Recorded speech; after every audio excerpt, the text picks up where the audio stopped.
I guess it was just a hoax until the election. I was wrong on that one too. Can't believe it.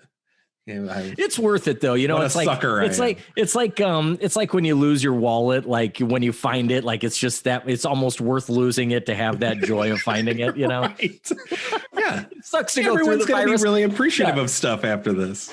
Yeah. Like curing a virus is almost worth having it in the first place. Like it's a great story to tell. Right. Enter if you dare this ghastly conversation of teens fraught with despair and recent lacerations. Final girl, chase after her, don't let her get away. But first, the Slumber Podcast Massacre with TNA. Welcome to Slumber Podcast Massacre with TNA. That's Tim. That's Andy. And this is a podcast about horror. I mean, every week Tim and I are going to get together on this audio, exemplary audio Zoom call. Got the audio figured out. We're doing it. But we talk about a different film, the horror genre, from your well-known classics down to that rare gem with its tongue cut off on the back of your video store shelf. This week, Tim and I are going to talk about the 1991 gem. I'm saying fucking gem. The People Under the Stairs, written and directed by Wes Craven. Tim, have you ever been in a strange house where you just got a lot of red flags? Or just being in the house itself gave you the heebie-jeebies or warning? Not a haunted house like where you went in expecting it. An unexpected feeling of unease, I guess, is what I'm trying to get at. Oh, yeah. Yep. I sure have. And it wasn't a house, though. It was, but exactly what you're getting at. It was maybe a couple of months ago. I wanted to take my daughters to this one antique shop that was kind of, it was sort of out in the middle of nowhere. I had been there before. It was really cool. They kind of like that stuff the same way that I do. And so we go out there and it turns out that it's closed. And I'm like, well, we're right by a town that has a ton of other antique shops. Let's just find one and we'll go there instead. So we go into this antique shop. When you first walked in, at first it was really cool. Just because you could tell that it was big and it had a bunch of stuff. But the further that you got into it, it was just this really anxious feeling of there being almost too much stuff. Plus it had that antique store smell, but to like a nauseating level. And then we go down in the basement. What's really in here? Yeah, we go down in the basement. And it's a really low ceiling basement. And we kind of work our way to this back sort of cavernous room. And that room is nothing but dolls and just like shelves and shelves on top of each other of just dolls staring at you. And I'm like, we have got to get the fuck out of here. And the girls and I are all feeling it at the same time.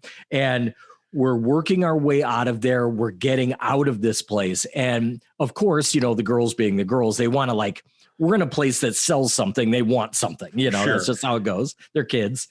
And one of my daughters was like, hey, can I buy one of these? It was a dish filled with like skeleton keys. And I am like, you are bringing nothing into our home that you got from inside this building. Like, no, absolutely not. It was the kind of place where as soon as you get out and get fresh air, you're like 1,000% relieved. So I don't know what like magic voodoo doll was buried somewhere in that basement, but it was terrifying. But yeah, I have had, you know, I do try to pick up on the vibes of things. Certainly certain buildings have vibes. The one house that I bought before I turned around and sold it a year later was fantastically haunted. I'm positively sure of it. And even so much so that the people that did buy the house, I saw them like a couple years later, and they're like, "So hey, that house, did you ever feel or sense anything there? And I'm like, fuck yeah, I did. That's why I sold it. And they laughed too. I mean, they knew. I thought it was just because you didn't want to mow your lawn. Well, yeah, that was part of it. That was part of it. And when I tried to mow the goddamn lawn there, it had this like drainage ditch, like kind of like 6 inches into the ground. And I got attacked by multiple bees. But I always thought like bees come from like a beehive in a tree. Right. Apparently they're on the ground too. And they fucking just annihilated me. Yeah. And I just thought that wasn't playing fair. Yeah. So I sold it. Fair enough. Yeah. I never got that feeling in that house, but really? Oh man. I'm a skeptic. What can I say? I'm never really going to ever get the feeling like, oh nope, there is a ghost here. Yes. Yes. Well, I've told you that before about your own house, and I love your house. It's one of my favorite houses to be in, as long as there are other people inside the house. Right. There. But I've been in there by myself just to run an errand for you and could not get out of that place fast by myself. It might also be the smell. It's great. And as long as you're there and the family's there, it's the warmest, most comfortable place in the world. But I'm telling you, there's no way for you to be in your house and not be in it at the same time. But if you could, trust me, you'd get the fuck out. There's a niceness vacuum as we leave, taken over by bad spirits. Well, Tim, that's crazy because let me tell you about this one house that I saw in the movie, The People Under the Stairs, because it's fucking wacky.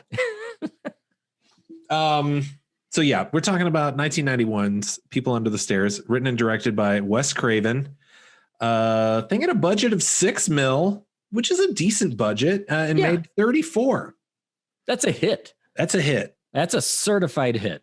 And it was a hit, I feel like.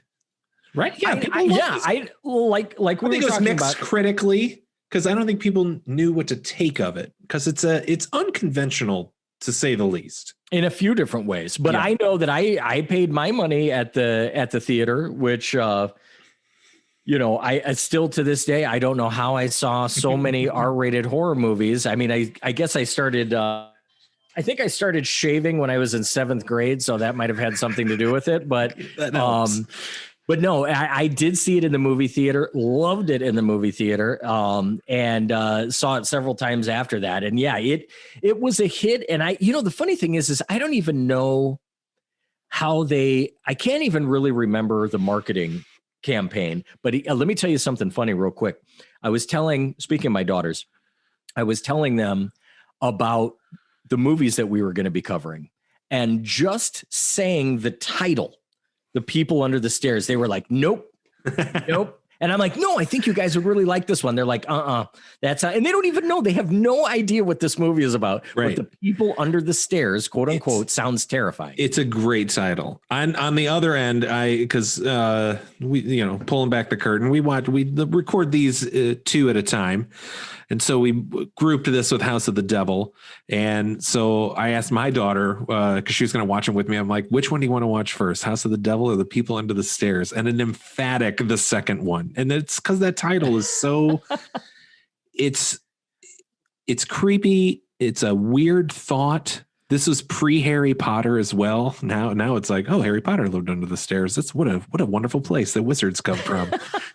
But at the time, it didn't tell you much about the movie at all. Like, you didn't know what you're going in for, Well, and let me take that a step further. This is actually one of my favorite things about this movie, is that you don't really know anything, like you said, from the title.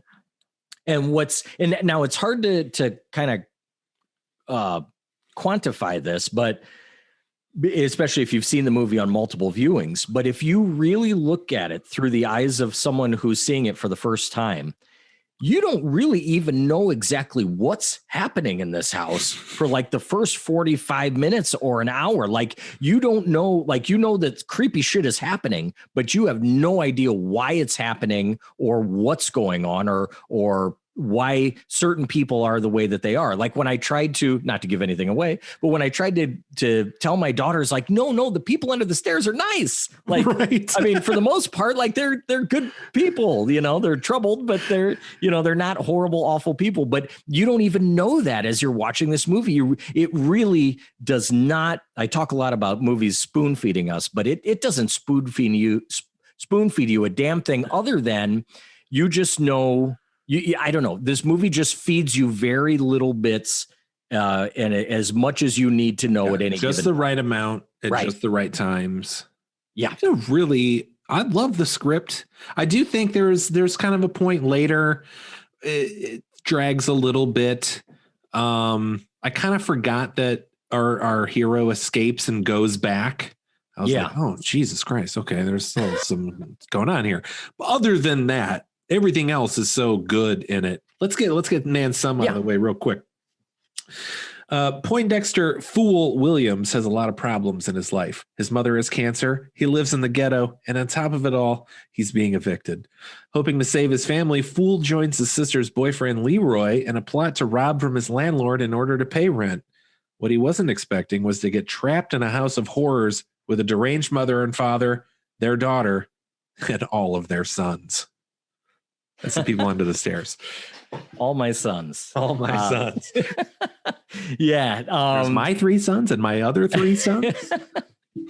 Yeah, no, it is so many different movies wrapped up into one. And I don't mean that like in a genre blending style, but there's little bits and pieces. And something that I really noticed going back and watching it after several years was how many influences I saw in this movie. Like the first time I saw it, it just looked like its own really unique singular vision. But now when I go back, I see a lot of like Evil Dead. I see in some regard, you could say like Home Alone style, like this sort of like zany, kooky action stuff. There's like a little bit of Carrie happening with the mommy character. Yeah. It's a really delicate balance to have all of the things that Wes Craven incorporated into this movie and really holding it all together. But I'll tell you, I think it's one of his best directed movies. Like, for all of the credit that Wes Craven gets as an idea guy, because he is brilliant. Some of his movies can be a little rough around the edges when it comes to the actual directing and the presentation of it. Even Shocker. Right. Yeah, exactly. Or even if you look at the first Nightmare, which I dare not say anything bad about, but I mean, it's a little choppy, I mean, it's beautiful and like 99% of it, but this movie though had a real polish to it as far as like, it looked like a more mature director, a more mature Wes Craven who had really kind of mastered that directing craft. And it's probably one of his best. Yeah. I love pretty much everything about this movie. And something I didn't pick up on, which seems obvious now watching it, but when you're watching it as a 14-year-old, you're not thinking about class struggle and, the elite hoarding wealth. But now watching this movie, I mean, it almost seems like in my face, but it was such a nice, refreshing new viewing of it that I gained so much more understanding of what he was trying to say. Because I mean, it's essentially, you have the evil family. They're very wealthy, but they're literally hoarding their wealth. They live in like a large home, but it is squalor. Like there are dead flies piled up on the windowsills. Nothing has been painted or carpeted, just the walls are rotting and they shoot the fucking walls. Like they have no care for what they have. They just want to accumulate wealth and keep it from other people. And that's a philosophy that like nearly drives me as an adult now. This idea of hoarding wealth, taking advantage of the poor. Because I mean, not only so Fool, our main character. Another point, let's not gloss over this. what a bold move to make your main hero a child and b black. Like, right. Especially in 91. Not that we were like super racist then, like we're not now, but I mean, that's a bold move.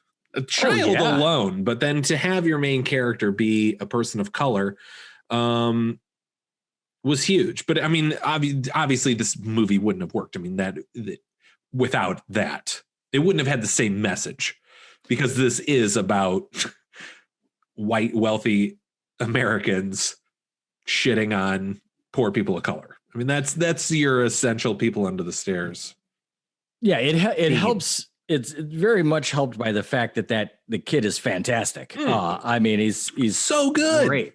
And but you're right. I mean, the rarity of that, the risk of that, when you're talking about a movie being financially successful, it's a huge risk, because again, we're not talking about a kid's movie. It's by no means a children's film, but yet it is starring a child, or a couple of children for that matter. So yeah, super ballsy move. But I like you did not, in those initial viewings all those years ago, did not see the social commentary in it. For me at that time, it was kind of more like, oh, here's an evil family. They're crazy, or I mean, if anything, maybe the like incestual part of it like resonated more than anything. But yeah, I thought they were evil for so many other reasons. Right. Exactly. And what I got through this time. Yeah. And they are. Yeah. And that's like the abuse in this movie, like hit me so hard. Like there's a part where the mom throws the daughter in a tub of boiling water. And it's just like, I don't know. Yeah. It didn't hit me as hard then. And now I'm just like, whoa. Right. But I'll tell you, I think one of the, and I definitely want to say this so I don't forget, the absolute critical key that's on par with, if you're going to have, a child as your star, you've got to have a kid that's talented enough to pull that off, which they have.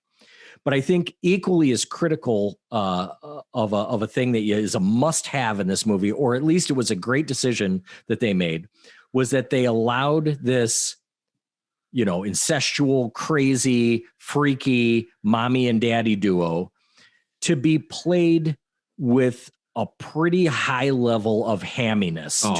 Because they are killing it.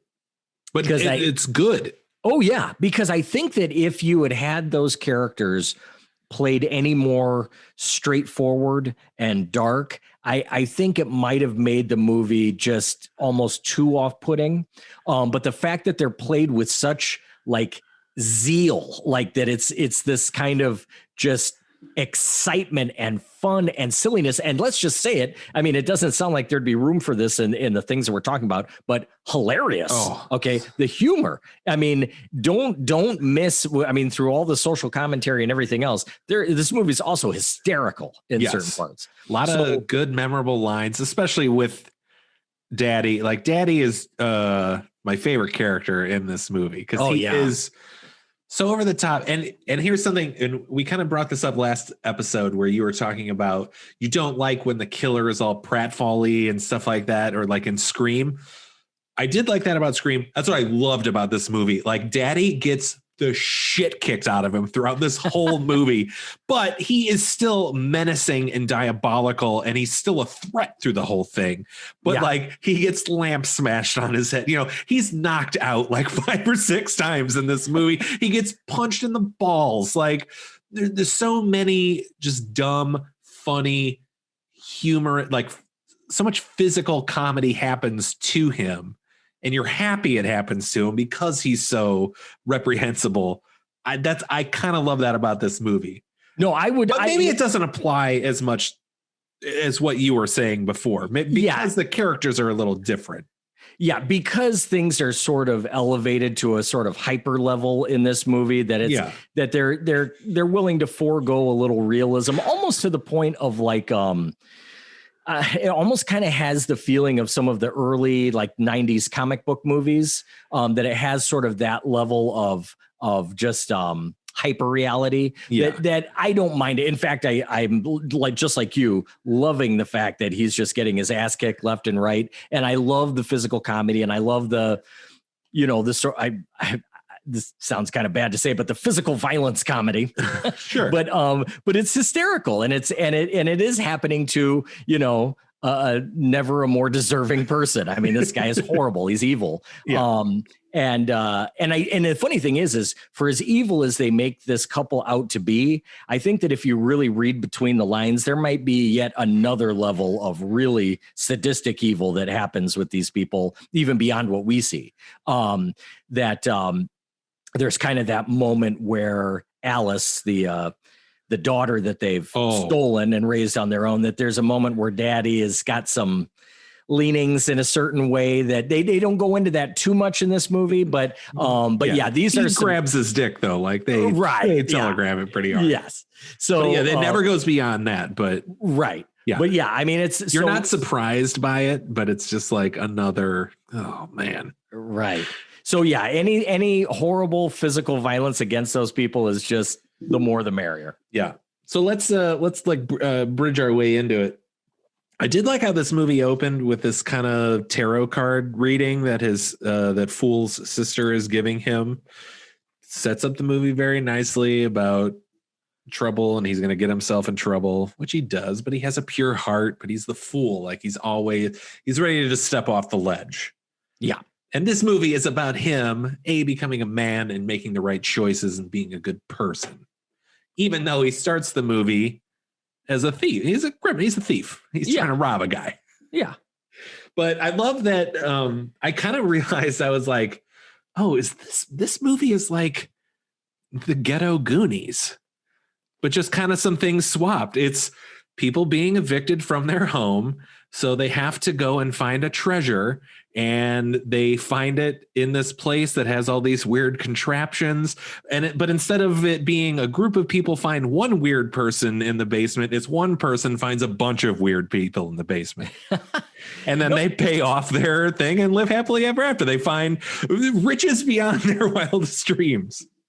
Right. Well, and you're right. I didn't make that Goonies connection, but that fits perfectly, because it does kind of waver between horror movie and sort of like an adventure movie almost, in a way. I mean, it's like a horrific adventure, but it does have that almost like that house is so rigged up that it almost has this sort of like theme park quality to it, where there's all these little devices and contraptions and slides. And right. Yeah. So it's a fun movie. And I think that's the one thing, like it just hearkening back to what we were talking about as far as not picking up the social commentary early on, is that this movie is so fun. That's what jumps out the most to me. And and I made mention of it many times on these shows that I personally do not care for social commentary in my films. I like social commentary, but I would prefer to see that in a documentary. Like if you're like, hey, I've got this really great documentary about the socioeconomic patterns of Los Angeles in the early 90s, I would be like, yeah, okay, I'll watch that. But I don't necessarily like that interfering in my stories. But this movie, while it is more prevalent than I remember it being, I think it's choose your own adventure. If you really want to feed into the commentary, the social commentary, you can. But if you really want to just sit back and have fun with the zaniness, there's plenty of that. Yeah, plenty of both for everyone to enjoy. Right. But speaking of what we're getting at here, as far as the performances really selling this thing, you've got a great cast. And it's funny, the first one that really jumps out at me, not necessarily one of the lead roles, probably more supporting, but the role of Alice, played by AJ Langer, who is huge to me and to anyone who watched My So-Called Life. Yeah. So it was other things that she did, because I think she did one of those, like, I'm an actress, I'm going to do a few roles and then marry some sort of like European royalty. Her children are lords and ladies. Right. Yes. She did marry nobility. I don't remember specifically, some duke of, she didn't learn much from making this movie. I'll say that. Yeah. Right. You don't make this movie and go, you know what I'm going to do? Marry into the proletariat. Right. But no, so she's great, and she really does do a great job as Alice. But yeah, we were talking about that character of Fool. Like that kid is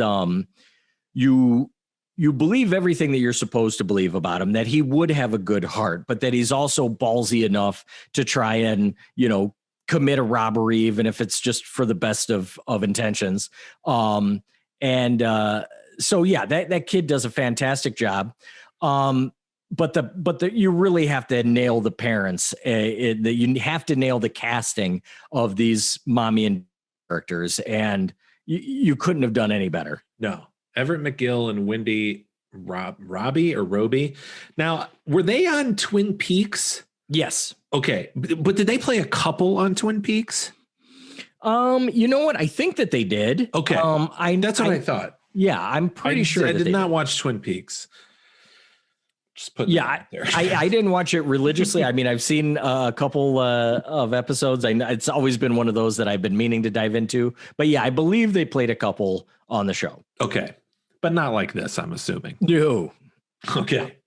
Because, dude, I mean, as great as Everett McGill is, fucking Wendy Robbie, how do you, should we decide on how we're saying her name? Let's just I'm go just with going to call her Robbie. Wendy. Let's just go with Wendy. Yeah. Wendy has just so many great freak out mom moments, but then like cool simmering mom moments. But like at the very end when she just goes ballistic, I just love it. Like she plays crazy. They just both have like rubber faces that play crazy so well. I don't know. I enjoyed her a lot. I think he's very memorable. I think it was what it is. So I do remember all the times he gets, beat up and his lines and whatnot. But this time around, I was all about mommy. I loved the mom. Yeah. But and you're right. The thing that's so great about them is that even before anything comes out of their mouths, or any of the crazy antics ensue, they just really look the part, because you don't want to have people that so outwardly look crazy and menacing, because then it'd be too obvious. But there's something about both of those actors that when you look at them, you're like, man, there's just something not right here. And I think that's the first thing that I remember. What's the daddy's name? The actor? Everett McGill. Yeah. First thing I remember him from is Silver Bullet, where he played. Was he in Silver Bullet? Yeah. The Corey Haim werewolf movie. Yeah. He was the preacher. He was the werewolf. Oh, okay. Yeah. That gets shot in the eye. I don't think I've seen that since it premiered on HBO. Yeah. And he definitely, it's certainly not similar parts to each other, but he does a great job, kind of like we were talking about Tom Noonan in the last episode, does a great job of presenting a certain level of normalcy, but there being something not right behind that exterior. Yeah. And so no, well, our first shot of him is of him just chowing down on a Flintstones rack of ribs. Right. In front of this. They have this very gothic look to him. I did kind of like how they didn't fuck around with we're just going to introduce these characters and it's totally out of context. It just comes in out of nowhere. They seem to be very weird with their daughter. And that's you just see this very brief moment of them eating and she's sewing, they're doing semi-normal things, but yeah, it's this weird gothic fireplace living room. He's eating in front of the fire. I love how he takes a big bite of something and then it's pulls out and he's like, damn buckshot. And then throws it in a dish full of 18 other buckshots. Yes. You gotta know that's coming at this point, man. And I actually have eaten meat with buckshot in it before. Oh, yeah, pheasant. Not that large a buckshot. I mean, these things are marble size. Yeah, no, it was like a beef. That is not buckshot. Yeah, these are small cannonballs he's spitting out. Right. True, but yeah, it's but kind of like what you're saying though. It's and what we were saying earlier that that what's really happening is only fed to you very, very subtly. So in the beginning, you're thinking like, okay, this is about this kid and his family is getting evicted, and he's gonna go along with this invasion and robbery to hopefully secure the money to help his mother and her battles with cancer and whatnot. And that portion of the movie moves along just fine.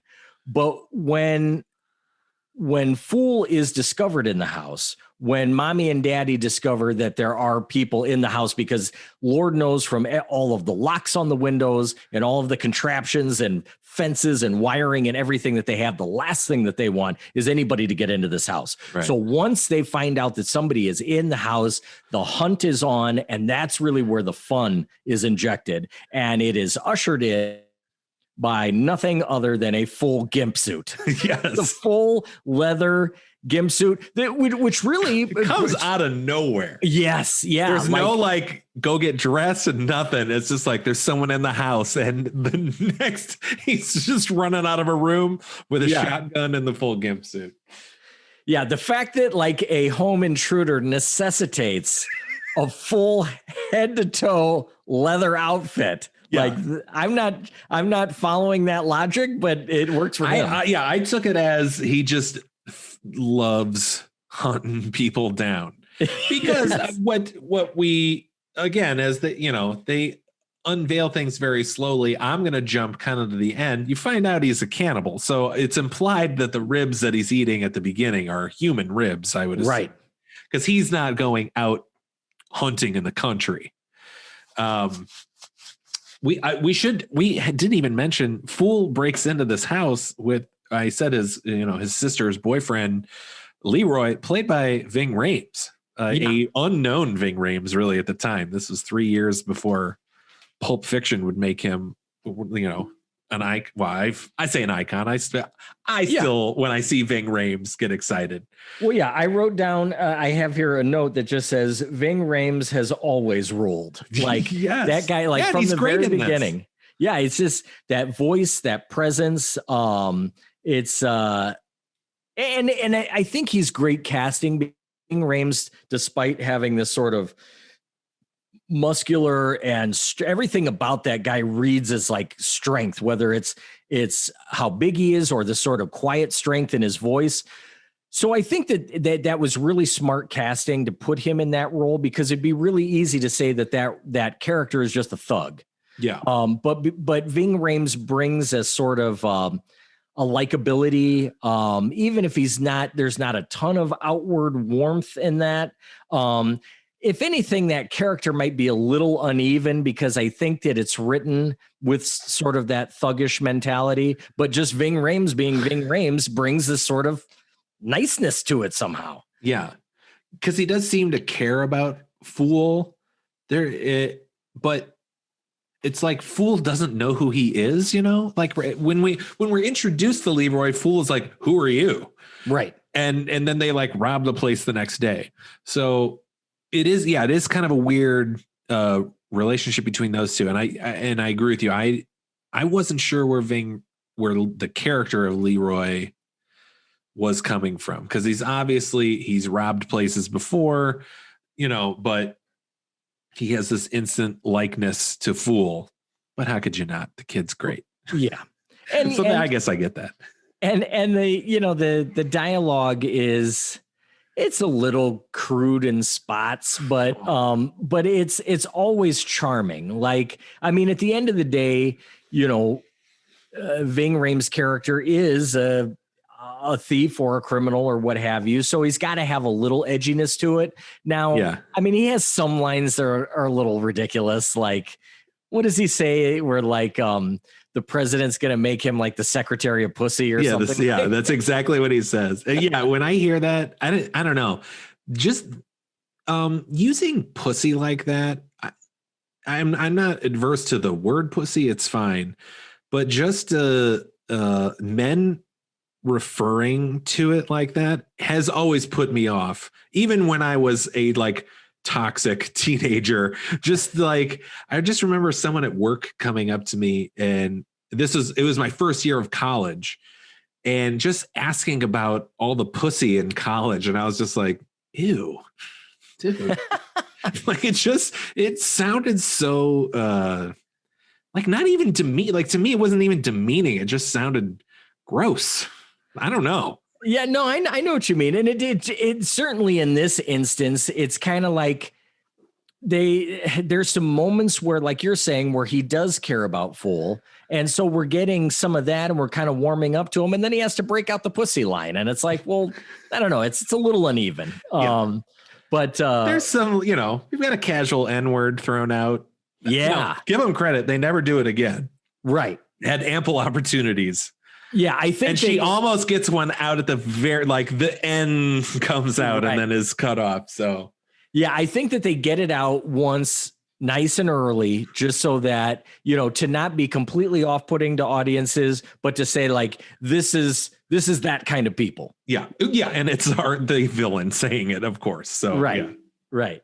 But I don't even think, like, Leroy never says it in a casual sense. How, like, if you were to hear that word in a movie today, it's said casually by people of color. Like, right. That's but I don't even think they're using it in that kind of affectionate way in this movie. I think that became a little bit more popular just a handful of years. Yeah, it is blowing my mind. This movie is almost 30 years old. Yeah. I can't handle mortality right now. Right. And written by a white man. So, I mean, it's, but he does a good job, Right. I mean, any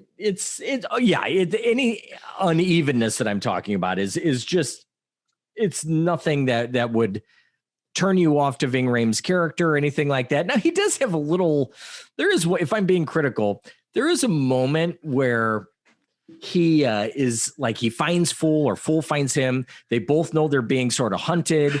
And, he's asking about his friend, and his voice is kind of cracking with emotion. Like, did you find Spencer? Like, or whatever. And it's right. like, is that the way to go with that, Ving? Like, I'm not really sure if I'm buying the, like, a sudden, like, emotional outpouring over your criminal friend. But yeah. But he was a young actor, he's still putting it together. Yeah. But yeah, still, I mean, it's a great movie in that it is very much a inner city film, but it just goes to show how successful it is that once we're in that house, we're stuck in there, and the characters are stuck in there, and we, feel stuck in there along with them. But it's far from boring because, like we've said before, that house always has some sort of weird trap or something, around every corner. Because the house already seems weird, because when they first go in, we should set up. So they're casing this joint essentially to rob it, because they hear that there is, like, a rare coin collection inside. So first they send Fool up to the house. He's dressed in, like, a Cub Scout uniform or whatever generic scout they use, Beaver Scout or whatever. And he's, like, trying to sell, I love, he's like trying to sell her cookies, and then he's like, multiple sclerosis is bad, we're trying to get it. How are we supposed to fight it if you don't buy these cookies? Like, he's not, like, he's like, if she asks anything about multiple sclerosis, he's just gonna be done. And so they're with another dude, this white dude, Spencer. And he's like, I want to check out the house. There might be alarms on the inside, because Fool tries to get inside the house by saying he's got to pee. Mother doesn't let him in. And so Spencer goes up to the house as a gas man. He gets let inside. And then immediately Mother leaves the house. And so they're like, well, what? There's got to be other people in there. They're not just going to leave Spencer in there. So they, like, go to find Spencer. So just by breaking into the back door, there's this super heavy steel door. And when they finally pry it open, it, like, moves these whole shelves of garbage aside to reveal windows. So yeah, already you're just like, what what is with this house? You know, the people Right. are weird. Now it's like, oh, the house is weird too. And they've got a dog. Yeah, Prince. They get attacked by Prince the dog. And I love this part because the dog is on Ving Rhames. So Fool instinctively knows dogs hate being insulted. So Fool yells, your mother sleeps with cats, which draws the dog's attention to him. So they're able to separate themselves from the dog. So yeah, now they're like kind of in the house. And this is one of those, you're hearing weird things, but not seeing anything. And Fool eventually makes his way down into the basement. And this is where we get our first glimpse, I guess, of the titular people under the stairs. I should point out, never really anybody under the stairs in this movie. No. Yeah, right. They're just in the basement. There's one part at the end where one like busts through the stairs, but that's it. Yeah, usually if I say that something's down in my basement, I say that it's in the basement. I don't say that it's under the stairs. Right. But it not as scary, creepier. the people in the basement. That Right. sounds like a kidnapping. I don't want to watch this movie. Like, you know, it sounds like Room. And even more so, what rules is that now I just noticed this. I don't know if it's ever actually said. I noticed it because I still watch movies with closed caption all the time. Even though I have hearing aids now, it's just out of habit. But one of the characters, one of the quote unquote people under the stairs, is named Stairmaster. Literally the one that helps Fool find the gold, not Roach. The other main guy that's unnamed. That's Stairmaster. Yes. Interesting. Yes. Why the hell would they call him Stairmaster? I don't know why they. I guess it's just because he's one of the people under the stairs. Yeah, they're kind of the lead stair thing. He's the lead one. Because Roach is a character, played by Sean Whalen, and he's one of those guys, character actor. Like when this movie came out, I feel like he was like hot. He was a hot character actor. He always played the wiry, nervous, not really nerdy, but you know. Yeah, he has that sort of like geeky face. Yes, geeky. You know. Thank you. But yeah, he was in a lot sharp distinction between nerdy and geeky. Where yeah, he was in a lot of commercials. He was in a lot of TV. Yeah, he was a little bit of. This was like his biggest thing, where you're like, oh damn, this dude has this part. Holy shit! Now he doesn't get to talk because they cut his tongue out, but he does a lot. Yeah, he's a good wiry dude. So he actually was a good casting for. And he's got a very sympathetic face. He looks very kind. My daughter was like drawn to him immediately. Like, oh, I love Roach. Like you just love Roach. And there's probably more action of people in the walls than there are people under the stairs in this movie. And that's where we find him most of the time. But it's so cool because it really kind of like we've talked about with other movies that we're not big fans of plot progressions that seem to just be a little too convenient. But when you've got a guy that's running around inside the walls at any given time, yes, help could be just right on the other side of the wall. So it's a nice little combative element to have against this, you know, mommy and daddy character that seem to be so all powerful and overwhelming. And yet that character of Roach being that one tether to help or kindness in that house really adds a nice, likable, sweet element to the movie that it really desperately needs when you've got a mommy and daddy character that are so awful. Yeah. And that type of character, it helps make that house like a world in itself. Because I mean, on the surface of it, it's all contained within these four walls, right? But in the reality of the interior of the house, the prison is the basement. He's gotten out of the basement. He hasn't escaped the house. Right. He's almost a free person because he lives in the walls and is able to traverse the house in ways that other people aren't. Because for some reason, Daddy is scared of what's in the walls. Yeah. That's kind of iffy. That's whatever. Like, that's fine.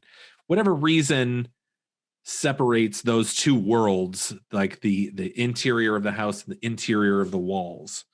It just makes that house I mean, the house already seems like a labyrinth, which I'm sure it's not, but it does, it paints the picture of this enormous place without it just feeling stupid, I guess is the word I can think of. Yeah, no, I think it brings some of the whimsy, like I had mentioned earlier, like it's got, I mean, this is a bit of a stretch, but not really, kind of like the Home Alone elements when we start to get into some of the physical comedy, like this labyrinthian nature of this house. It does sort of just up that sort of fantasy quality to this movie. And I don't know, this movie is clearly labeled much argument as a horror movie, and it is, but I don't know what. It's certainly gory. Yeah. Well, yeah, there is. I mean, there are some elements of extreme gore, which I'll tell you, they could be. You could take out the gore in this movie. You could edit it for television and still not lose much. No, yeah, because a lot of it is. There's just a lot of tension and suspense. There's a lot of hiding. It's just a hide and seek game, essentially. And a mystery that he's unsolving. Because, they have the daughter Alice, and you eventually find out, we've talked about the incest before. So the mommy and daddy are brother and sister. Alice is not their daughter. They just kidnap children and try to find the perfect one. Somehow Alice has survived this long, but all the quote people under the stairs are the sons that they've wanted, or the perfect boys, and they've all had an issue for some reason, and are then their bad parts are cut out and they're exiled to the basement, essentially, to where now they have their own kind of community down there. They've got, sometimes they get food and flashlights and they seem content. There's one dude who just kind of watches a TV. There is a very interesting, I noticed it, because when Fool like pulls back, because the TV is not facing out into the room, it seems to be turned into a window essentially, and so you can only hear it. When he eventually pulls it out, it's when the first time we bombed Baghdad way back in the 90s. But before he pulls it out, you can only hear the TV, and it's a woman talking about how she's sorry that she couldn't have children. And I was like, oh shit. Like that's not in there on accident. Like that's a little foreshadowing about what our couple is actually up to. I thought that was really cool. I like that little detail. But yeah, so they just kind of exist down in the basement. There are some skeletons down there. I don't know how many, right. But again, you don't know, are those like servicemen that have come in? Because they obviously have no problem killing. Right. Yeah. I think it might be implied that it might be some failed burglars from the past that might have ended up down there. I wanted to see a wider range of ages from these boys, because it seemed like they tried for 1 year and then we're just like, nope, none of them worked. We're never doing this again. Yeah, right. And now they're just kind of all the same young 20-ish. Yeah, like they just went on a tear for 6 months, and every week they'd get a new young boy in there, and then now they're all like roughly about the same age. You're right. And I had a friend mention to me. I didn't really pick this up, but it might be worth mentioning. The makeup of the people under the stairs, of the boys. It was, I heard a comment from someone that said that they didn't care for the makeup, that they thought it was a little uneven, because like one guy is sort of green and one guy like they look like zombie-ish. Right. Yeah. So it's something, it doesn't really look like realistic. I mean, obviously somebody who's kept from all daylight, and feeding off of whatever random burglar that got caught the week before, like there's going to be a certain pale, sort of sallow look to these people. They could have gone a very real way of, just making them very sunken and pale. They look more monstrous. They look more like mutants. Yeah. Yes, they do. Which, mutants. But I guess that plays into what we think. I mean, if you have to picture a horror movie about people under the stairs and it being scary, you probably would picture like a monster or Right, yeah. Plus, Some malnourished dude is not as scary. right. But the thing is, like the beauty is that we really don't have a sense of caring or compassion for these guys for quite a while. Like they're not painted as the sympathetic group of kidnap victims. Like, I mean, there's a good handful of scenes where you think that they're just like, you don't know what they are. They're just crazy sort of, caged in people. So that's another good job of them not giving us too much too fast. But one thing that I think is really interesting, because I am ready to address some of the commentary now, the social commentary. One thing that I think is very, very interesting, and I don't know if this was planned or not, but speaking of our buddy, the Stairmaster. So here we have an entire movie about how this family, there's a family, they're reclusive, they're living in this big house, they don't like outsiders, they're hoarding all this wealth, which I could have just described the Addams family right there too. But, Right. But I mean, the bad, this is our bad version of that. There's this want and desire throughout this movie for these people to have some human compassion and to care about their fellow man, and a really, really great message there. And it's a message that I feel might be lost a little bit at the end of this movie, because ultimately what happens is that there's such a yearning for compassion from these horrific people. But not to skip to the ending here, but when their house is blown up by Fool and there's money like raining out of the sky, then it just turns into this mob scene of people just jumping up and grabbing cash out of the air. Right. And it's like, so money really is the answer then. It's not really about compassion. It's just, how can I get my hands on the money? Which, now granted, that's not entirely fair to say, because if you're facing being evicted or you don't know where your next meal come from, then money very much does make the world go round. Right. Yeah. Like, imagine they're starving and it's food blasting out of the right. chimney. But the one thing that I really thought was cool, and I don't know if this was intentional or not. So the money is blasting out of the house. It's flying through the air. People are jumping up and grabbing these dollar bills and $100 bills. And then out walks the Stairmaster.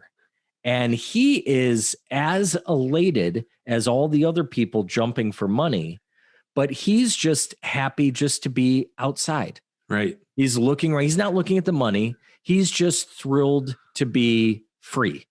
So I thought that was a nice juxtaposition. I don't know how intentional that was, but we don't see it, but he's excited about pussy. Yeah, that must be it. Yeah. Fool does. That is kind of the way Fool gets him, because he's kind of talking to him in the basement. He's like, look, I'm going to help you out of here. Like, there's like food and fresh air and girls. And the guy's like, girls? Which I'm sure you're going to be a big hit with as soon as you get out there. That's not, don't get his hopes up, Fool. No. But I wanted to ask you about that. Like, did that, I mean, I get it. I get the whole thing, but did that, I don't know. It felt like a little bit of a shift there, where we were talking about some genuinely good natured things, but then it just felt like it ultimately was about money at the end. Yeah. Like, and that's probably reading into it a little too harshly, but if we're talking about social commentary. Well, that's true. I mean, I don't know. If they had started fighting over the money, then I would have been on board with that. But yeah, dude, because here's the thing, like, the place that Fool and his family are getting evicted from, I would want to get evicted from. Right. Like, why? Because he finds the coins first, and he actually escapes the house, and then he goes back, and that's where all this happens. Because his sister shows up with the community. Like, they actually try confronting them in a noble sense, not by fucking robbing them. Right. But like, he like gives the coins, I guess, to his grandpa, I think it is. I'm not sure. Okay. And I love where Grandpa's like, wow, you went in that place? Like, I wouldn't walk past that place when I was a kid. I was like, when you were a kid, was California a state when you were a kid? Like, you're 80 years old. But anyway, but he's like, you could pay your rent up to the year 2000. I'm like, how about 94 at a different place? Like, Right. don't keep paying rent here. Cause it's literally, they're the last people in this giant building. They're the last tenants, but that building is packed of just junkies and reprobates and hobos. And it's like the most undesirable place you would ever want to be. He's terrified being there. But everyone like knows his name. It's a really weird. Everyone's very friendly to him. Yeah. But as the only people there with assets, they would be targeted by these people incessantly. Yes. And on top, his mom's got cancer, which is apparently a very easy cancer to remove. Like, you could just do it, no problem, but they don't have the money for it. That seems like an unnecessary pile on, especially for something that's waved away. Like, oh, you could take care of the cancer, no problem. Eviction's bad. Cancer also bad. What? Yeah. Like, what kind of cancer is that exactly? Right. Like, it's like, she's got a mole on her chest. Like pinky toe cancer. Like, oh, you just chop that thing off. You're cancer free. Yeah. But no, and that again, just going back to the thing, like nothing about this, the commentary of the haves and the have-nots, none of it bothers me. I don't feel like any of it is rammed down our throat. I think I read something where Wes Craven said that he's not necessarily trying to make mommy and daddy out to be Ronald and Nancy Reagan, but he wanted them to be like, who's Ronald Reagan and Nancy Reagan when nobody's looking? Sure. When like kind or of like, who do they appeal to? Who are the type of people they appeal right. To? And so, I mean, it certainly is, he's getting his jabs in there. But it's always with a dose of fun. It's always with humor. And it's never, I feel preachy for a second. I think it makes its point.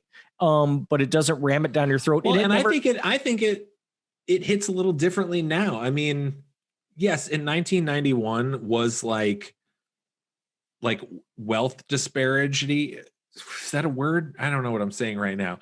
But like the gap in wealth distribution was nowhere close in 91 as to what it is now. Like, if you put that on a graph as to like what people made, like minimum wage and things like that, like watching it now, maybe that's why it hit me so much harder, because all I do see is a rich guy hoarding his wealth and doing nothing with it. That's the other part of it. It's not like, I want this wealth so I can get a cool car, or I want to make my house beautiful. No, like, everything he has is shoddy, and he doesn't spend the money. He doesn't put it back into the economy. He just hoards it. And right. I think that just speaks especially to people's situations now. Not that it wasn't an issue 30 years ago, but it certainly wasn't the issue it was today. So how well that has unfortunately played out to still be relevant. Because and you were saying earlier just how kind of timeless this movie is. There's nothing that really dates besides Ving Rhames' clothes. Like that right. Leather hat is so early 90s. But other than that, there is nothing where I'm like, oh, this is just stuck in the early 90s. Right. Yeah, you're right. And it is still relevant. Like you make a really good point. You've mentioned it a couple times about how the inside of their house, like you would expect these people that are hoarding this wealth, that the inside of that house would be immaculate, that it would have the newest of everything, that it would be crystal, just clean and expensive. But so when I was watching it again, I'm like, yeah, why is everything so dingy in here? But it's just like what you're saying, it's just speaking to the gluttony, like gluttony for gluttony's sake. But because when you read about this movie, it talks a lot about gentrification, but I don't see as much gentrification being. That's kind of their plan. Is they're hoping to evict people from their shitty buildings so they can build real nice buildings and then charge even more rent for them. Right. And that is and very drawing much, in and there's a lot of comments about how bad the neighborhood has gotten. Right. You know, sometimes it feels like we're the prisoners. Right. A lot of nice, beautiful, subtle racism. Right. And it's something that's probably even truer, like you're saying now. Like, for example, I remember when I went to Boston and I really wanted to go to Southie because I wanted to see, the Irish side of things. And there were some movies that took place in Southie that I really liked. And I really kind of wanted to see the real, underbelly of Boston. And so I go to Southie and I'm like, what's this? Like pastel colored condos and people walking their dogs and stuff. And I'm like, what's going on here? And I did find my way, a local bar that still had some of that local old school flavor. And they're like, yeah, nobody can afford to live here anymore. Like the people that you're looking for had to move out. Yeah. Because people thought, oh, let's move to a rough and tumble neighborhood and be cool and it'll give us, we can be kind of tough and wealthy at the same time, and it's a cool neighborhood, but where can I get a Chaise Lounge? Right. I'm gonna need a Chaise Lounge store here, and it snowballs from there. Right. But so yeah, the issues are probably even truer today than they were then. But I think the fun is served up in a much greater amount than anything else in this movie. Because like we're talking about with like you had mentioned earlier, like Daddy and all of the fantastic quotable lines that he has, like there is a point where his character becomes nothing but just a flat out joke. I mean, just hysterical. Like there's nothing even really creepy anymore. Like he's more like just fallible and hilarious to laugh at than he is menacing. And that's just, I don't know. I think that's what the heart is. It is the fun. It is the cavernous adventure, kind of reverse siege movie. That's really what is at the heart of this film, I think. Yeah. I loved it so much. I thought I was going to be like, oh, this isn't as good as I remembered, but man, I loved it. All the beats. No, there is one part that I've never noticed before. And I'm wondering if this was just an outtake that ended up in the movie, because there's a part where Fool hits Daddy with he's got the fireplace poker and it breaks when he hits him. And there's just this thing where he kind of does a thing where he like looks side to side and then runs off. And it's just like, you feel like that was the whoops, I just broke a prop. Are we cool? Okay. But it worked fine. Like it's very subtle. So I think they left that in. And, in addition to everything that we're talking about here with these performances, some really outstanding fucking dog acting. Like that, the scenes with Prince. Yeah. I mean, like there are a couple scenes where they had to resort to using a puppet. But I mean, for the most part, like 90% of it is real dog and it's fucking awesome. Like the action is great and it's terrifying. Now, the puppet parts are great though. When it comes like flops out of the wall, like with its tongue out. Right. But I mean, I think they used 4 different dogs. I counted for that one part of Prince. But they're all super great. And some of it's like even cute, like when Prince gets sort of tricked and like in one of those things where stairs turn into a slide and, Prince just comes sliding from the upstairs back to the downstairs right out into no, that part's not the stairs become slides. They throw a doll like on a trap door inside the walls, which then connects to a cabinet in the kitchen. Yeah. And then the Prince just comes sliding down into the kitchen across the floor and it's just kind of adorable. It is. Yeah. And he's just like, hey, how's it going, guys?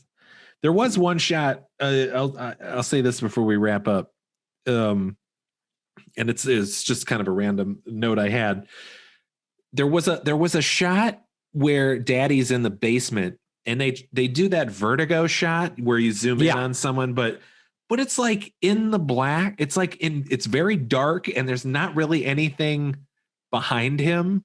It's a very ineffective shot for a shot that's supposed to be like is designed to be effective. I didn't understand why it was in there. Well, I think it was just part of a certain run of years where it almost felt like every movie had to have that shot. Like once somebody broke that and figured that shot out, it was like everybody was like, "Ooh, we got to have that." But you're right. Like you could have had that with like Fool in the house where there's more to look at in the background. You're right. I mean, that would have been effective, but just in a dark basement, like the dark basement, and there's maybe like one support beam that you see, and that's it. Yeah, like the best way to use the vertigo shot is actually more like in a wider frame in daylight in a big like expansive space. Yeah. Like that's when it works the best, when you're kind of zooming in on the singular person, but there's this wide space that's moving behind them. But yeah, it was kind of a wasted shot. It was, I know when it happened, I'm like, oh, well, then they got their vertigo shot in. Like, check that off the list. It's just if someone's thinking, oh no, you have to, that shot conveys it essentially. Right. Yeah. If you're just frozen with disbelief, vertigo shot. Yeah. But yeah, then as you said, Fool blows the house up because Daddy's got it rigged with explosives. And like a Bernie Sanders wet dream, money is ejaculated all over people. The poor people outside. Yeah, literally the money shot. Everybody lives happily ever after.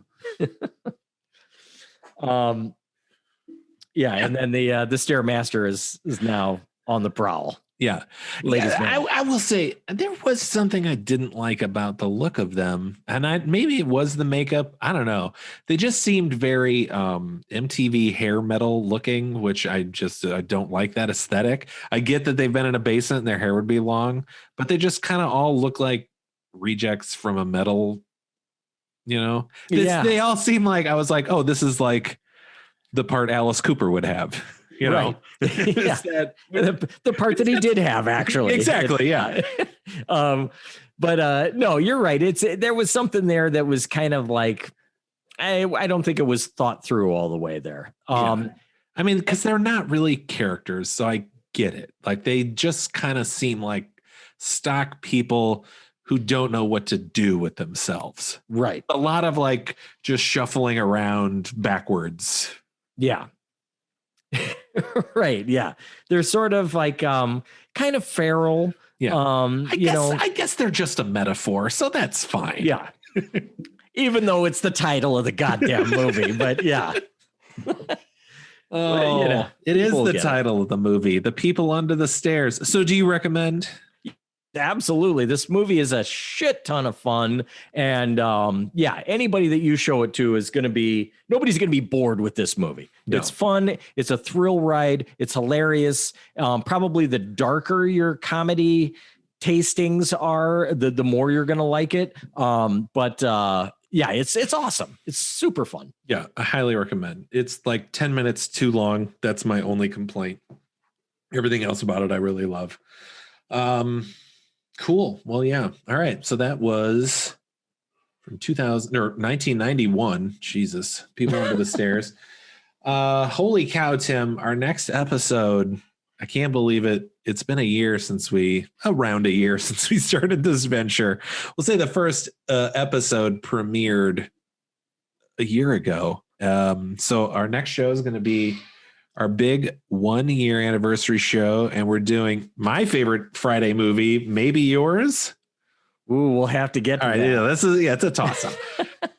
But a heavy argument could be made for the best Friday movie, Friday the 13th, Part 6, Jason Lives. I can't wait. I can't believe we made it a year. Should be a fantastic episode. Yeah, I don't know. Yeah, there is a ton to talk about with that movie. If nothing else, it's probably if it's not the best Friday it's certainly a favorite. Like it's fun. It gives you everything that old school Fridays did, but with like another level of fun. And there are actual stakes in this movie. Yes. Like children, there are children involved. Yeah.